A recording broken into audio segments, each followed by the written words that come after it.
Hello my dear students, once again आप सभी का स्वागत है आपके अपने यूट्यूब चैनल लक्ष्य अकेडमी पर। तो मेरे प्यारे छात्रों, आज हम लोग करने वाले हैं एक बहुत ही महत्वपूर्ण, बहुत ही इंपॉर्टेंट टॉपिक, जिसको हम लोग क्या बोलते हैं, लिंकेज एंड रिकॉम्बिनेशन, सहलग्नता एवं पुनर्योजन। ठीक है, तो इस टॉपिक को देखिए, मैं आपको पहले ही बता देता हूँ कि ये जो टॉपिक है, इसको समझने में बहुत सारे बच्चे कन्फ्यूजन में रहते हैं, है ना। बहुत सारे बच्चों को अलग अलग तरह का कन्फ्यूजन रहता है इस टॉपिक में। तो इस पूरे वीडियो लेक्चर को देखने के बाद मैं आशा करता हूं कि आपको मैं पूरी तरह से इस कॉन्सेप्ट को क्लियर कर पाऊं। तो चलिए हम इस वीडियो को शुरू करते हैं। साथ ही अगर आप हमारे चैनल पर न्यू आए हैं तो चैनल को सब्सक्राइब और वीडियो को लाइक ज़रूर कर दीजिएगा। तो चलिए, संलग्नता एवं पुनर्योजन, ये लिंकेज एंड रिकम्बिनेशन क्या है, उससे समझने से पहले मैं आपको ये थोड़ा सा बता देना चाहता हूँ। अगर आप लोगों ने डायहाइब्रिड क्रॉस देखा है और समझा है ना, द्विसंकर संकरण को, तो उस द्विसंकर संकरण पर आधारित एक नियम दिया गया था मेंडल जी के अनुसार। वो नियम क्या थे? तो मेंडल ने कहा था, उस नियम का जो नाम था वो था स्वतंत्र अपव्यूहन का नियम, है ना, लॉ ऑफ इंडिपेंडेंट असॉर्टमेंट। उसमें क्या मेंडल ने बताया, मेंडल का क्या कहना था, है ना। मेंडल का ये कहना था, देखिए, अगर जो दो जीन है, दो हमारे पास क्रोमोजोम है, ठीक है ना, क्योंकि डायहाइब्रिड क्रॉस था तो दो जीन का स्टडी किया गया था और मेंडल ने दो क्रोमोजोम को मानकर चला था कि हमारे पास दो क्रोमोजोम है, ठीक है, और दोनों क्रोमोजोम पर अलग अलग क्या है, जीन मौजूद है। तो चलिए हम सपोज करते हैं कि हमारे पास जो है एक ये है, हमारे पास एक ये क्रोमोजोम है, ठीक है, और हमारे पास एक ये क्रोमोजोम है। ये दो क्रोमोजोम है, होमोलोगस क्रोमोजोम है, ठीक है। इस पर मान के चलो कि कैपिटल ए वाला है, ये कैपिटल ए वाला जो है कोई जीन मौजूद है इस पर, और इस पर जो है जीन या एलील आप बोलिए, यहाँ पर जो है जीन मौजूद है या एलील है, और यहाँ पर स्मॉल ए वाला एलील मौजूद है, ठीक है। इसके बाद दूसरा क्रोमोजोम, है ना, ये एक ही क्रोमोजोम है, आपको समझ में आना चाहिए, एक ही क्रोमोजोम है, इसके दो क्रोमेटिड है, ठीक है। ये कैपिटल ए से इसे हम लोगों ने दर्शाया और इसे स्मॉल ए से दर्शाया। एक और होमोलोगस क्रोमोजोम हम लोग लेते हैं यहाँ पर, ठीक है। इसको हम लोग क्या बोलते हैं, कैपिटल बी बोल देते हैं, इसे हम लोग स्मॉल बी बोल देते हैं। तो स्वतंत्र अपव्यूहन के नियम के अनुसार क्या होता था कि क्रोमोजोम क्या होते थे कि सेपरेट होते थे इंडिपेंडेंटली, जो है हम लोग तो जानते हैं दो रूल होता है, दो नियम है। एक तो है law of purity of gamete, है ना, गैमेट जो है, युग्मक जो है, वो बिल्कुल शुद्ध होते हैं, उनमें किसी तरह की मिक्सिंग नहीं होती है। इस नियम का कोई भी अपवाद नहीं है। एक नियम था स्वतंत्र अपव्यूहन का नियम। इसमें क्या अंतर है, देखिए, सबसे पहले क्या होगा कि यहाँ पर क्या होते हैं, सेग्रीगेशन होते हैं। सेग्रीगेशन कहने का मतलब दोनों ही जो होमोलोगस क्रोमोजोम है वो अलग हो जाते हैं एक दूसरे से, उसको हम लोग सेग्रीगेशन बोलते हैं। तो क्या होगा यहाँ पर कि ये दोनों अलग होंगे और ये दोनों अलग होंगे। तो जरा सा देखते हैं इसको हम लोग। तो देखिए, तो हमने कर दिया अलग, इस वाले को अलग कर दिया और हमने इस वाले को क्या कर दिया, अलग कर दिया, ठीक है, ये अलग हो गया। फिर हमने क्या कर दिया, इस दोनों होमोलोगस क्रोमोजोम को भी अलग कर दिया। ये हो गया law of segregation, law of purity of gamete, law of segregation, ठीक है। ये हम लोगों ने पढ़ा है। ये कैपिटल बी, ये स्मॉल ए है, ये कैपिटल बी है और ये स्मॉल बी है। समझ में आता है ये बात? अब देखिए, अब क्या कहा गया, ये तो पहले क्या हो गए कि जो भी एलील्स थे वो क्रोमोजोम के साथ क्या हो गए, अलग हो गए, सेपरेट हो गए, क्योंकि क्रोमोजोम तो बिल्कुल इंडिपेंडेंटली, स्वतंत्र रूप से क्या होगा कि वो अलग हो जाता है। होमोलोगस क्रोमोजोम जानते हैं हम लोग। अब आपके को क्या बताया गया था कि ये जो ए है, ये जो आपका क्या चीज़ है, क्रोमोजोम है, या ये जो एलील है, या ये जो जीन है, वो इसके साथ भी और इसके साथ भी क्या कर सकते हैं, जा सकते हैं। यानी इस एलील का 50% चांस है, इस क्रोमोजोम का, जीन का, कि वो इसके साथ भी चला जाए और वो इसके साथ भी चला जाए। समझ में आता है यहाँ से? तो देखिए, जो चांस है वो क्या चीज़ है, 50-50% चांस दिया गया, 50-50% ये चांस दिया गया। तो देखिए, एक तो ये हो सकता है, ठीक है, और एक ये हो सकता है। समझ में आ रहा है क्या क्या हो रहा है, ये गैमेट बन रहे हैं, है ना। तो ये हो गया। उसके बाद क्या हो रहा है यहाँ पर, फिर एक कंडीशन हमारा ये हो सकता है, इसको मैं एक ही क्रोमेटिन में भी दिखाऊं तो कोई प्रॉब्लम नहीं है, इसलिए आपको घबराने की बात नहीं है। ये इसके साथ भी जा सकता है और ये इसके साथ भी जा सकता है, यानी कैपिटल ए स्मॉल बी भी हो सकता है। उसी तरह यहाँ पर एक और कंडीशन हो सकता है कि ठीक उसी प्रकार ये जो आपका क्या चीज़ है क्रोमोजोम है वो इसके साथ भी आ सकता है, इसके साथ भी आ सकता है। तो एक और कंडीशन बन सकता है, ये भी बन सकता है कैपिटल बी स्मॉल ए, और एक ये भी कंडीशन बन सकता है, कौन सा, कैपिटल ये और ये, यानी स्मॉल बी और स्मॉल ए, ठीक है, स्मॉल बी और स्मॉल ए। तो यहाँ से हम देख सकते हैं कि 4 तरह के युग्मक बन सकते हैं, है ना, 4 तरह के युग्मक बन सकते हैं। ये इसके साथ भी जा सकता है, ये इसके साथ भी जा सकता है। इंडिपेंडेंट है, स्वतंत्र है कि जो एलील है, जो जीन है वो 50% इससे 50% इससे क्या कर सकते हैं, ज्वाइन कर सकते हैं, युग्मक बना सकते हैं इस तरह से। तो यहाँ पर 4 तरह के युग्मक का निर्माण हो सकता है।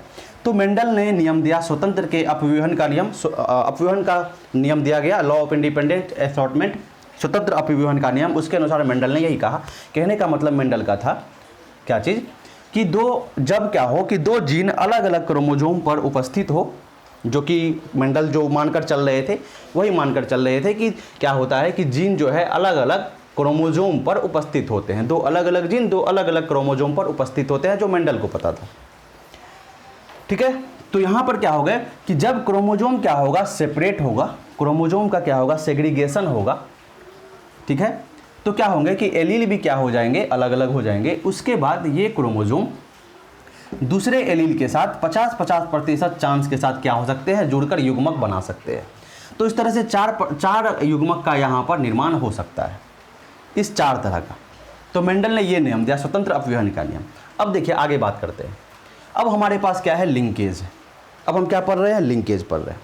देखिए तो यहाँ पर एक बहुत ही नोट करने वाली बात है, बहुत ही इंपॉर्टेंट बात है कि सभी गुणसूत्र स्वतंत्र रूप से विसंयोजित होते हैं, ठीक है। सभी गुणसूत्र, जो गुणसूत्र है, जो क्रोमोजोम है, वो तो हमेशा क्या होगा, स्वतंत्र रूप से, इंडिपेंडेंटली क्या होगा कि अलग अलग हो जाएंगे, स्वतंत्र रूप से वो सेग्रीगेट हो जाएंगे, विसंयोजित हो जाएंगे। क्रोमोजोम गुणसूत्र हमेशा स्वतंत्र रूप से क्या होते हैं, उनका सेग्रीगेशन होता है, वो विसंयोजित होते हैं, यानी होमोलोगस क्रोमोजोम अलग अलग हो जाते हैं। ये 100% सही बात है। लेकिन इसके साथ ही मेंडल ने क्या कहा कि इस क्रोमोजोम के साथ एलील भी क्या हो जाता है कि वो सेपरेट हो जाता है, बिल्कुल अलग अलग सेपरेट हो जाता है।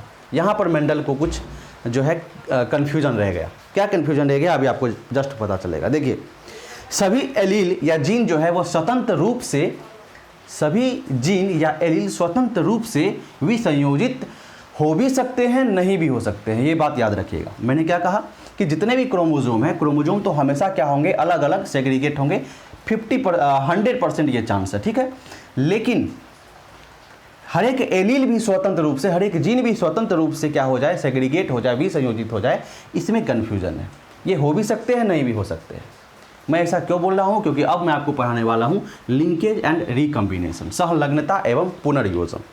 समझ में आ रहा है? तो देखिए, तो यहाँ पर मेंडल ने क्या मानकर चला था कि एक क्रोमोजोम पर एक जीन उपस्थित है, एक क्रोमोजोम पर एक जीन उपस्थित है, मेंडल ये मानकर चले थे। लेकिन ऐसा नहीं है, एक क्रोमोजोम पर एक से ज़्यादा जीन भी उपस्थित हो सकते हैं। एक क्रोमोजोम पर एक से ज़्यादा जीन भी उपस्थित हो सकते हैं। जैसे मान के चलिए, सपोज दैट ये एक क्रोमोजोम है, ये एक क्रोमोजोम है, ठीक है। इस क्रोमोजोम पर 2 जीन उपस्थित हैं, इस क्रोमोजोम पर 2 जीन उपस्थित हैं। देखिए इस क्रोमोजोम पर 2 जीन उपस्थित हैं, है ना। ये ए और बी अलग अलग थे, अब क्या है, यहाँ पर ये एक ही साथ उपस्थित है, एक ही गुणसूत्र पर ये दोनों ही जीन उपस्थित हैं, बिल्कुल है। अब अगर यहाँ क्या होगा, सेग्रीगेशन होगा, वो तो होगा ही, है ना। क्रोमोजोम का विसंयोजन हमेशा होगा, ये तो 100% सही बात है।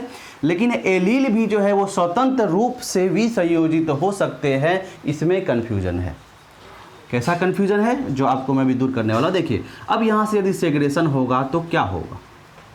अब यहाँ पर देखिए, अब आपको बिल्कुल बात क्लियर हो जाएगी कि मैं आपको क्या बताने वाला हूँ। देखिए ए और बी, स्मॉल ए और स्मॉल बी। अब आप देख सकते हैं कि क्या ये जीन इस जीन से अलग हो गए हैं, स्वतंत्र रूप से अलग हुए हैं, नहीं हुए हैं। ये अगर ए जहाँ जाएगा उसके साथ इस जीन को भी जाना पड़ेगा, क्योंकि ये दोनों एक ही गुणसूत्र पर ये दोनों जीन मौजूद हैं। जब दोनों जीन एक ही गुणसूत्र पर मौजूद होंगे तो आप खुद सोच सकते हैं कि जब ये दोनों क्रोमोसोम गुणसूत्र विसंयोजित होंगे तो ये जीन जो है वो इंडिपेंडेंटली सेग्रीगेट नहीं करेंगे, वो इसी के साथ चला जाएगा। क्या हो जाएगा? इसी के साथ चला जाएगा। एक ये बात मेंडल के नियम को क्या करता है? कॉन्ट्राडिक्ट करता है, मेंडल के नियम को थोड़ा सा गलत दिखा देता है। तो मेंडल सपोज करके चल रहे थे कि एक क्रोमोसोम पर एक ही जीन मौजूद होता है, लेकिन यहाँ बात कुछ और है कि एक क्रोमोसोम पर एक से ज़्यादा भी जीन जो है वो मौजूद हो सकते हैं। समझ में आती है ये बात? तो हम यहाँ से क्या बोलेंगे, एक इंपॉर्टेंट पॉइंट जो नोट करके आपको लिख लेना है वो क्या है कि सभी गुणसूत्र, जितने भी गुणसूत्र हैं वो यहाँ पर भी स्वतंत्र रूप से अलग हो रहे हैं, यहाँ पर भी स्वतंत्र रूप से अलग हो रहे हैं। जो होमोलोगस क्रोमोसोम है, सजातीय गुणसूत्र, वो स्वतंत्र रूप से अलग होंगे, इसमें कोई डाउट नहीं है, कोई एक्सेप्शन नहीं है। लेकिन एलील या जीन भी स्वतंत्र रूप से अलग हो जाए ये संभव है भी और नहीं भी है ना? अगर क्या हो कि अलग अलग हो तब तो बहुत अच्छा है, तब तो हो ही जाएगा। लेकिन अगर एक ही जीन पर है मौजूद तब यहाँ पर बात कुछ और हो सकता है, तब यहाँ पर इंडिपेंडेंटली जो है वो सिग्रेशन नहीं होगा। किसका? एलील का, जीन का। क्रोमोसोम तो अभी भी क्या हो रहा है? स्वतंत्र रूप से अलग हो रहे हैं। अब चलिए अब बात करते हैं लिंकेज की। लिंकेज हम किसे कहते हैं? तो इसी कंडीशन को हम लोग क्या बोलते हैं? लिंकेज बोलते हैं। इसी कंडीशन को हम लोग लिंकेज बोलते हैं। कहने का मतलब क्या है कि जब एक ही क्रोमोसोम पर, एक ही गुणसूत्र पर एक से अधिक जीन मौजूद हो, 2, 3, 4 कितने भी हो सकते हैं, जब एक ही गुणसूत्र पर एक से अधिक जीन क्या हो? मौजूद हो, और इसके साथ ही वो क्या हो? बहुत नज़दीक उपस्थित हो, एक दूसरे के नज़दीक उपस्थित हो। अब देखिए यहाँ पर भी अलग अलग केस हो सकता है। जब एक ही गुणसूत्र पर उपस्थित है तो ये भी हो सकता है, देखिए सब थिंकिंग की बात है। इस टॉपिक में बहुत सारे कन्फ्यूजन रहते हैं स्टूडेंट्स को, इसलिए मैं आपका इस कन्फ्यूजन को दूर कर देना चाहता हूँ पूरी तरह से। देखो यहाँ पर तो ये भी हो सकता है कि जो दो जीन हैं, जो दो जीन एक ही गुणसूत्र पर मौजूद हैं, वो या तो बहुत नज़दीक हैं या या कहने का मतलब उसके बीच ठीक ठाक दूरी है, डिस्टेंस, और दो जीन है यहाँ पर, इसके बीच में डिस्टेंस जो है वो बहुत कम है ना? ये D1 है और ये D2 है, यानी कि D1 जो है वो बहुत ज़्यादा है किससे? D2 से, या D2 जो है वो बहुत कम है किससे? D1 से। कहने का मतलब कि अगर एक गुणसूत्र पर दो जीन मौजूद हैं वो या तो बहुत दूर भी हो सकते हैं या बहुत नज़दीक भी हो सकते हैं। तो अगर वो दूर मौजूद हुए, एक दूसरे से दूर मौजूद हुए, तब भी मेंडल का जो नियम था कि दो जीन जो है वो अलग अलग विसंयोजित हो सकते हैं, हो सकता है वो कभी कभी, अभी मैं आपको बताता हूँ। लेकिन अगर वो नज़दीक हैं, एकदम सटे हुए हैं, तो वो कभी भी जो है वो अलग अलग नहीं जा सकते हैं। वो जब भी जाएंगे तो एक साथ जाएंगे। ठीक है, चलिए ये बात आपको समझ में आ गई। तो लिंकेज हम किसे बोलते हैं? लिंकेज की अगर हमें परिभाषा देनी होगी तो हम किसे बोलेंगे? लिंकेज के बारे में क्या बोलेंगे? तो चलिए इसको हम हटाते हैं, फिर आपको हम नए डिटेल में लेकर आते हैं इसको। तो यहाँ पर आपके सामने लिंकेज की परिभाषा है। इस परिभाषा को आप अच्छे से समझिए। देखिए क्या कहा जा रहा है कि जब दो या दो से अधिक जीन समान गुणसूत्र पर बहुत नज़दीक उपस्थित हो तो इसे सहलग्नता कहते हैं। कहने का मतलब ये है कि अगर हमारे पास क्या है, एक क्रोमोसोम है, गुणसूत्र है, इस गुणसूत्र पर दो जीन उपस्थित हैं, सपोज दैट एक जीन हमारा जो है वो यहाँ है और एक जीन जो है हमारा यहाँ है, बहुत नज़दीक उपस्थित है। तो इस परिस्थिति में क्या होगा कि अगर इसको एक पीढ़ी से दूसरी पीढ़ी में जाना होगा तो यहाँ पर ये दोनों क्या हो जाएंगे? साथ चले जाएंगे। लॉ ऑफ इंडिपेंडेंट असॉर्टमेंट में क्या कहा गया कि दो क्रोमोसोम हो, दोनों पर अलग अलग जीन मौजूद हो, तो वहाँ पर 50% चांस क्या होता है कि वो किसी में भी जा सकता है। लेकिन यहाँ पर बताइए कि जब एक ही क्रोमोसोम पर दो जीन जो है वो इतने पास में उपस्थित हैं, तो एक तो क्रोमोसोम जाएगा, क्रोमोसोम अलग होगा, गुणसूत्र अलग होगा, साथ ही इसके साथ दोनों जीन भी क्या हो जाएगा? एक साथ जो है वो दूसरी पीढ़ी में चले जाएंगे। तो इसे हम लोग क्या बोलते हैं? इसे हम लोग बोलते हैं लिंकेज। ठीक है, और इस दोनों जीन को बोलेंगे लिंक्ड जीन, सहलंगित जीन। ठीक है, सहलग्नित जीन बोलेंगे इस दोनों को। और इस फिनोमेना को, इस घटना को क्या बोलते हैं? इस घटना को सहलग्नता बोलते हैं। अब देखिए यहाँ पर दो कंडीशन है। एक कंडीशन ये है कि एक ही क्रोमोसोम पर क्या हो? दो जीन उपस्थित हो, लेकिन उसमें थोड़ी सी दूरी हो। ठीक है, थोड़ी सी क्या हो? उसमें दूरी हो। ठीक है। अगर इसमें थोड़ा सा क्या हुआ, दूरी हुआ, इसको हम ए बोल देते हैं, ठीक है, इसको बी बोल देते हैं, ठीक है। चलिए, और ये बी। अब इसमें अगर क्या हो, थोड़ी सी दूरी हो तो क्या होगा, देखिए एक फेनोमेना होता है, एक घटना और होती है गैमीट बनते वक्त, युग्मक का निर्माण होते वक्त, तो उसको हम लोग क्रॉसिंग ओवर बोलते हैं। क्या बोलते हैं? Crossing over. क्रॉसिंग ओवर क्या चीज़ है कि क्या होता है कि दोनों होमोलोगस क्रोमोसोम के बीच में जीन का एक्सचेंज होता है, अदला बदली होता है ना। ये दोनों एक दूसरे के ऊपर चढ़ जाते हैं, जिसके कारण क्या होता है कि यहाँ पर जीन का अदला बदली हो जाता है। यानी कुछ इस तरह से हो सकता है। किस तरह से? तो देखिए, ये वाला जो जीन है वो हो सकता है कि वो इस पर आ जाए, और ये वाला जो जीन है हो सकता है कि वो इस पर आ जाए, क्रॉसिंग ओवर पर। ऐसा नहीं कि 100% ऐसा होता ही है, लेकिन ऐसा हो सकता है। तो उस परिस्थिति में क्या हो जाएगा, आप खुद देख लीजिए। उस परिस्थिति में कुछ इस तरह की कंडीशन बन जाएगी। उस परिस्थिति में कुछ इस तरह की कंडीशन बन जाएगी, ठीक है। यहाँ पर कैपिटल ए है, लेकिन यहाँ पर अब क्या है, यहाँ पर अब कैपिटल बी नहीं है, यहाँ पर अब स्मॉल ए आ चुका है, और ये कैपिटल बी वहाँ जा चुका है, ठीक है। यहाँ पर क्या है, अब स्मॉल बी नहीं है, कैपिटल ए जो है वो कहाँ आ चुका है, वो यहाँ आ चुका है, और स्मॉल बी जो है वो वहाँ जा चुका है। सॉरी, ये स्मॉल बी कहाँ जा चुका है, वहाँ जा चुका है। तो यहाँ पर क्या हो गया, एक्सचेंज हो गया। तो अब इस परिस्थिति में देखिए आप, अब ये क्या होंगे, अलग अलग होंगे, सेपरेट होंगे यहाँ पर। तो 4 तरह के युग्मक बनेंगे। एक तो ये भी हो सकता है अलग होकर जाए, एक ये हो सकता है 2, एक ये भी हो सकता है, एक ये भी हो सकता है। 4 तरह के युग्मक का निर्माण हो सकता है ना। तो इस परिस्थिति में क्या हो गया, इस परिस्थिति में जो कहा किसने कहा, जो मेंडल ने कहा, स्वतंत्र अपव्यवहन का नियम जीन का, वो लागू हो सकता है। लागू हो सकता है कहने का मतलब कि जीन क्या हो रहे हैं, अलग अलग जा रहे हैं, है ना। जीन अलग अलग जा रहा है ना, गुणसूत्र तो अलग हो ही रहा है, लेकिन जीन क्या हो रहे हैं, वो अलग अलग जा रहे हैं, है ना। पहले इस दोनों को ही साथ जाना था, लेकिन अब क्या हो रहा है, अब क्या हो रहा है, अब देखिए, अब बी और स्मॉल ए जो है वो साथ जा रहा है, बी और स्मॉल ए वो साथ जा रहा है, ठीक है। बी और स्मॉल ए वो साथ जा रहा है। एक बार ठीक से मैं देख लेता हूँ, ये स्मॉल ए यहाँ आ गया, तो कैपिटल बी वहाँ, कैपिटल बी सॉरी यहाँ कैपिटल बी। तो आप देख सकते हैं कि दोनों जीन क्या हो रहे हैं, अलग हो गए, विसंयोजित हो गए, है ना। दोनों जीन भी यहाँ पर एलील हो गए, सॉरी दोनों क्रोमोसोम तो अलग हुए ही, लेकिन साथ ही दोनों एलील भी क्या हो गए, वो विसंयोजित हो गए, वो एक दूसरे से दूर हो गए, है ना। यानी क्योंकि यहाँ पर क्या हो गया, क्रॉसिंग ओवर हो गया। क्या हो गया, क्रॉसिंग ओवर हो गया यहाँ पर। तो क्रॉसिंग ओवर किसे बोलते हैं, क्रॉसिंग ओवर वह घटना है जिस दौरान युग्मक बनने के दौरान क्या होता है कि जीन का अदला बदली एक्सचेंज हो जाता है। तो यहाँ पर गुणसूत्र तो क्या हो रहे हैं, सेग्रीगेट हो ही रहे हैं, लेकिन यहाँ पर क्या हो रहा है कि एलील का भी क्या हो गया, बदला बदली हो गया, जीन का भी अदला बदली हो गया, ठीक है। अब ये दोनों जो है अगले पीढ़ी में ये दोनों भी युग्मक जा सकते हैं, और ये दोनों भी अगली पीढ़ी में जा सकते हैं। 4 तरह के यहाँ पर चांस है ना।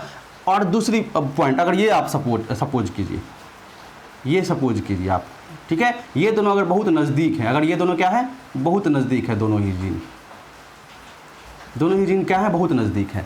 इस परिस्थिति में अगर क्रॉसिंग ओवर भी होता है, क्रॉसिंग ओवर भी होता है, तो यहाँ पर परिस्थिति जो है वो चेंज नहीं होगा, है ना। ये इस दोनों के बीच में दूरी इतना कम है, यानी कि लिंकेज इतना ज़्यादा है इस दोनों के बीच में कि क्रॉसिंग ओवर करके भी यहाँ पर 4 तरह के युग्मक नहीं बनेंगे, ठीक है। परिस्थिति क्या हो जाएगी, वही हो जाएगी, है ना, capital A capital B small a small b. तो यहाँ पर सिर्फ इसी तरह का आपको क्या मिलेगा, युग्मक मिलेगा, कैपिटल ए कैपिटल बी, ठीक है, स्मॉल ए स्मॉल बी। यानी यहाँ पर क्रॉसिंग ओवर होने के बावजूद जो है वो जीन इतने नज़दीक हैं कि वो अलग नहीं हो पा रहे हैं, समझ में आ रहा है। लेकिन यहाँ पर क्या हो रहा है कि जीन अलग हो जाते हैं क्रॉसिंग ओवर के कारण, जब क्या हो, दूरी थोड़ी सी अधिक हो।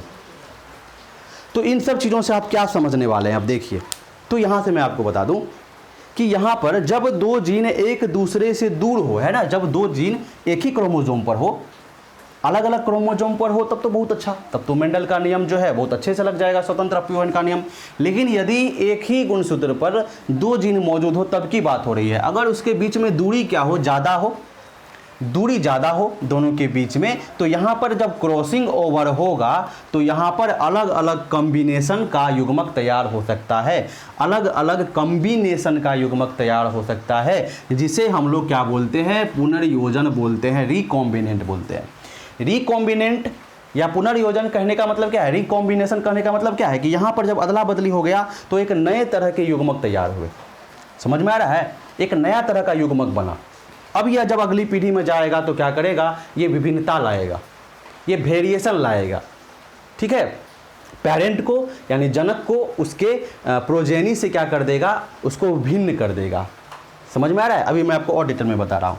लेकिन यदि ये दोनों नज़दीक हैं, तब क्रॉसिंग ओवर हो भी रहा है, फिर भी ये दोनों जो जीन हैं वो एक ही साथ चले जा रहे हैं, तो यहाँ पर दो ही तरह का युग्मक तैयार हो रहा है, बिल्कुल उसके पेरेंट की तरह का युग्मक तैयार हो रहा है। ठीक है, अब देखिए आगे मैं आपको बात करता हूँ यहाँ से।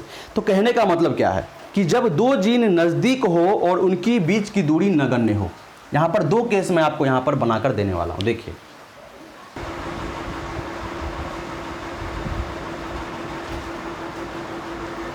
तो यहाँ पर आप देख सकते हैं, एकदम सिंपल सी बात है। देखिए दो केस मैंने आपके लिए बनाया है।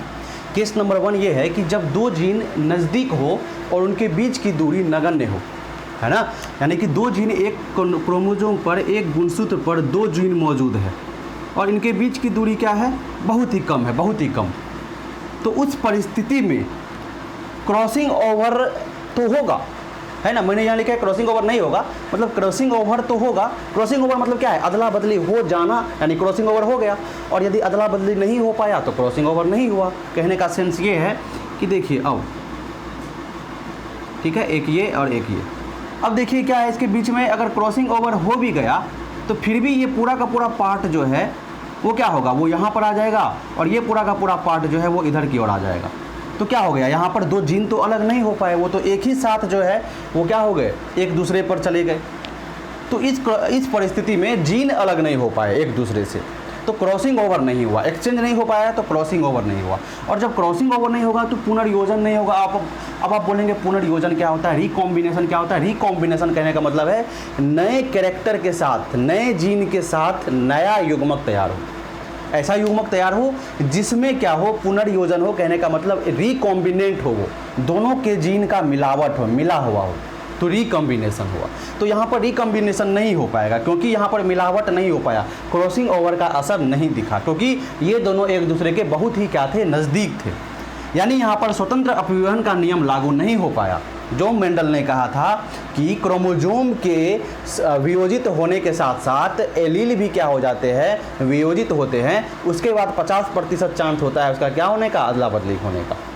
ठीक है, वो किसी के साथ भी जा सकते हैं, लेकिन यहाँ पर स्वतंत्र अपव्यवहन का नियम लागू नहीं हो रहा है। और जब स्वतंत्र अपव्यवहन का नियम लागू नहीं होगा तो जनकीय गुण जो है वो 100% आ जाएंगे। जनकीय गुण जो है वो 100% आने का चांस रहेगा। 100% मतलब ये मत समझना है कि अगर पेरेंट जो है वो जैसा दिख रहा है वैसा उसका जो है बच्चा भी दिखेगा, ऐसी बात नहीं है। जनकीय गुण कहने का मतलब है कि हमारे पास एक लंबा है, एक नाटा है, दो जीन की बात हो रही है। एक लंबा है ना, जैसे कि पौधे का हाइट जो है वो लंबा है और फूल का रंग उजला है, और एक पौधे का रंग जो है नाटा है और फूल का रंग पीला है। तो उसका जो प्रोजेनी आएगा, जो नया जीव आएगा, वो या तो लंबा होगा पौधा, या तो नाटा होगा, या तो उजला होगा फूल, या तो पीला होगा। यही चीज़ हो सकता है, नया चीज़ नहीं आ जाएगा, गुलाबी नहीं हो जाएगा। समझ में आ रहा है ना। तो यहाँ पर जनकीय गुण 100% शो करेंगे, वो चाहे डोमिनेंट का करे चाहे रेसेसिव का करे, वो दूसरी बात है। और अजनकीय गुण क्या हो जाएगा, 0% हो जाएगा। ऐसा गुण नहीं आएगा जो जनक से अलग हो जाए, ऐसा नहीं हो पाएगा। लेकिन यदि जब दो जीन दूर हो, दूर कहने का मतलब या तो एक ही क्रोमोसोम पर हो, एक ही क्रोमोसोम पर भी हो तो क्या हो, एक दूसरे से दूर हो। ठीक है, एक ही क्रोमोसोम पर भी हो तो एक दूसरे से दूर हो। ये होमोलोगस क्रोमोसोम है, सजातीय गुणसूत्र, एक दूसरे से दूर हो। अब यहाँ पर क्या होगा, अगर यहाँ पर क्रॉसिंग ओवर होता है, एक्सचेंज होता है, तो जीन क्या हो जाएंगे, ये जीन यहाँ आ जाएंगे, ये जीन यहाँ आ जाएंगे। यानी यहाँ पर रिकम्बिनेंट तैयार हो गया, रिकम्बिनेंट तैयार हो गया, है ना। गुणसूत्र पर नया जीन आ गया, होमोलोगस क्रोमोसोम के एक क्रोमेटिड पर, या कह दीजिए कि जीन का क्या हो गया, अदला बदली हो गया, नया जीन आ गया, एक नया तरह का युग्मक तैयार होगा, रिकॉम्बिनेंट उसको हम लोग बोलेंगे। तो यहाँ पर क्या होगा कि क्रॉसिंग ओवर तो होगा, क्रॉसिंग ओवर होने के कारण पुनर्योजन भी होगा, रिकॉम्बिनेंट तैयार होगा, नए तरह के युग्मक बनेंगे। स्वतंत्र अपव्यवन का नियम लागू नहीं होगा। यहाँ पर क्या होगा कि स्वतंत्र अपव्यवन का नियम जो है वो लागू नहीं सॉरी मिस्टेक, ठीक है। स्वतंत्र अपव्यवन का नियम क्या होगा, लागू। पुनर्योजन होगा, रिकम्बिनेंट तैयार हो रहा है, तो यहाँ पर स्वतंत्र अपव्यवन का नियम लागू होगा। और जब स्वतंत्र अपव्यवन का नियम लागू हो जा रहा है, इसका मतलब क्या है कि जनिकीय गुण कम हो सकते हैं। जनिकीय गुण कम हो सकते हैं, कहने का मतलब अगर पौधा लंबा था, एक नाटा था, तो ज़रूरी नहीं है कि वो लंबा ही हो और नाटा ही हो, वो मीडियम साइज का भी हो सकता है, ठीक है ना, वो मीडियम साइज का भी हो सकता है। तो यहाँ पर जनिकीय गुण क्या होंगे, कम होंगे। जनिकीय गुण क्या होंगे, कम होंगे, और अजनकीय गुण क्या होंगे, अधिक होंगे। नॉन पेरेंटल कैरेक्टर जो है, जो पेरेंट से नहीं मिलेगा, आइदर ऑफ द पेरेंट, दोनों पेरेंट से, जनक से नहीं मिलेगा, वैसे गुण ज़्यादा होंगे और जनिकीय गुण क्या हो जाएंगे, कम होंगे। अब ये कितना कम होगा और ये कितना ज़्यादा होगा, वो निर्भर करता है कि ये जीन कितने दूर हैं। समझ में आता है। अगर ये जीन बहुत दूर हो, अगर अलग अलग गुणसूत्र पर मौजूद हो तो बहुत बढ़िया है, लेकिन यदि एक ही गुणसूत्र पर मौजूद है, लेकिन अगर उसके बीच की दूरी अच्छी खासी है, तो उस परिस्थिति में क्या होगा कि अजनकीय गुण ज़्यादा हो जाएगा, जनिकीय गुण कम हो जाएगा। कहने का मतलब जीन जितने दूर तो जनिकीय गुण क्या हो जाएगा, उतना कम, अजनकीय गुण उतना ज़्यादा। जीन जितने नज़दीक तो जनिकीय गुण उतना ज़्यादा, अजनकीय गुण उतना कम। ये बात आपको बिल्कुल समझ में आ जाना चाहिए। तो यहाँ से मैं आपको एक बहुत ही मस्त चीज़ देने वाला हूँ। आगे देखिए, आपको मैं एक कंपैरिजन देने वाला हूँ कि किस तरह से लिंक्ड जीन जो है वो प्रभाव डालता है, यानी कि जो संतान आएंगी उस पर किस तरह से जो है उसके कैरेक्टर का, उसका लक्षण दिखता है, कितना दिखता है और कैसे दिखता है। ठीक है, तो चलिए इसको आप नोट कर लीजिए, तो आगे करते हैं इसको। तो हम यहाँ पर क्या बोल सकते हैं, क्या कंक्लूजन हमने निकाला इतना पढ़कर? तो हमने ये निकाला कि अगर दो बीच की दूरी, ठीक है, हमने ये निकाला कि दो जीन के बीच की दूरी, दो जीन के बीच की दूरी, यही पर सारा निर्भर हो रहा है, यही पर सारा खेल जो है वो बिगड़ रहा है और बन रहा है। क्या होता है, वो डायरेक्टली, ये इन्वर्सली प्रोपोर्शनल हो जाएगा किसका, सहलग्नता का। अभी समझाता हूँ आपको मैं। वो इन्वर्सली प्रोपोर्शनल हो जाएगा किसका, सहलग्नता का। कहने का मतलब दो जीन जितने दूर होंगे तो लिंकेज क्या हो जाएगा, सहलग्नता उतना कम हो जाएगा। समझ में आ रहा है? दो जीन जितने दूर हो जाएंगे तो लिंकेज जो है वो उतना कम हो जाएगा। समझ में आता है? और यदि दो जीन की दूरी जितनी कम हो जाए तो लिंकेज उतना ज़्यादा हो जाएगा, वो नज़दीक आ जाएंगे दोनों ही जीन एक दूसरे के। उसके बाद देखिए, दो जीन की बीच की दूरी अगर क्या होती है, दूर होती है, ये दोनों जीन अगर दूर होते हैं, दो जीन के बीच की दूरी अगर ज़्यादा है तो क्रॉसिंग ओवर अपना असर दिखाएगा। तो क्या होगा, रिकम्बिनेशन होगा। क्या होगा, रिकम्बिनेशन होगा, पुनर्योजन होगा। ठीक है, समझ में आ रहा है ये बात? चलिए, वही चीज़ है, कोई नया चीज़ नहीं है। अगर दो जीन की बीच की दूरी अधिक है तो सहलग्नता बहुत कम है, तो पुनर्योजन होने की संभावना बहुत अधिक है। दो जीन की बीच की दूरी अधिक है तो पुनर्योजन होने की, यानी रिकम्बिनेंट, यानी कि नए तरह के युग्मक बनने के चांस जो हैं वो अधिक हैं। समझ में आता है ये चीज़? चलिए, और यदि क्या हो गया, नए तरह के युग्मक बन रहे हैं, नए तरह के युग्मक जब बन रहे हैं, इसका मतलब क्या है कि अजनकीय गुण क्या हो जाएगा, वो अधिक हो जाएगा। अजनकीय गुण भी क्या हो जाएंगे, बढ़ जाएंगे। अजनकीय गुण भी बढ़ जाएंगे।